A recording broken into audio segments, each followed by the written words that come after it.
आणि आम्हाला कुठं जागा नाही आणि कुणाच्या इथं आम्ही राहायला आम्हाला मिळालं नाही. तर आम्ही महानगरपालिकेची जागा आहे, शौचालयाच्या बाजूची जागा साफसफाई करून आम्ही राहत असताना महानगरपालिकेने येऊन 3 वेळा आमचं अतिक्रमण आहे म्हणून पाडलं आणि समाजाचा झेंडाही उतरवला त्यांनी. पत्र्याचं नुकसान केलं, वाशेचं नुकसान केलं. तर आम्हाला महानगरपालिकेने हे दलित वस्तीसाठी आम्हाला जागा द्यावी ही विनंती.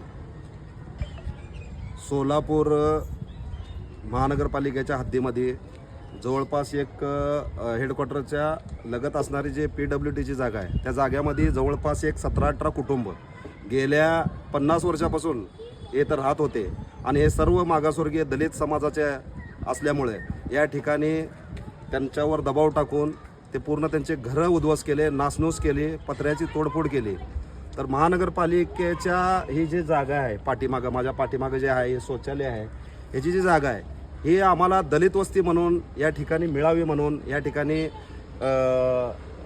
ह्या पत्र्या शेड वगैरे मारून, कारण आज जवळपास 17-18 कुटुंब रस्त्यावर आलेलं आहे, रोडावर राहतात. अक्षरशः लेकरावाचे शाळेचे नुकसान होते, थंडी वाऱ्याचे दिवस आहेत, तरी या ठिकाणी पत्र्या शेड मारल्याने हे पाठीमागं गुलाम पैलवान जे हॉल आहे ह्यांनी स्वतः अतिक्रमण करून आज आपल्या बघू शकता, म्हणजे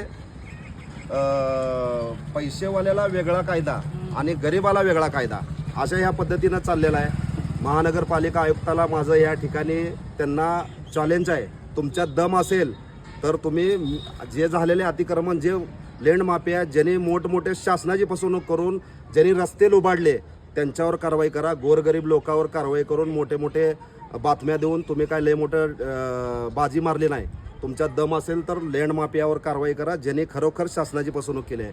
आणि या ठिकाणी ही जे पाठीमागे जागा आहे हे गुलाम पैलवानच्या पार्किंगची जागा आहे म्हणून असं भासवून या ठिकाणी महानगरपालिकेची दिशाभूल करणाऱ्या जे गुलाम पैलवान चालू आहेत त्यांचे जे हॉल चालू होतात त्याच्यावर सुद्धा कारवाई केली पाहिजे आणि त्यांचं सुद्धा अतिक्रमण काढलं पाहिजे अशी या ठिकाणी आमची मागणी आहे.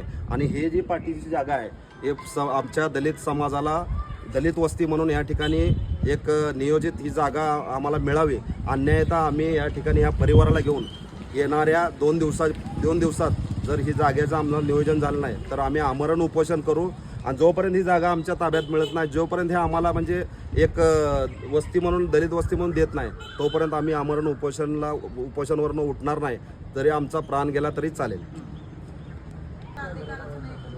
सरकारी बाथरूमवर कॅमेरे लावलाय म्हणून.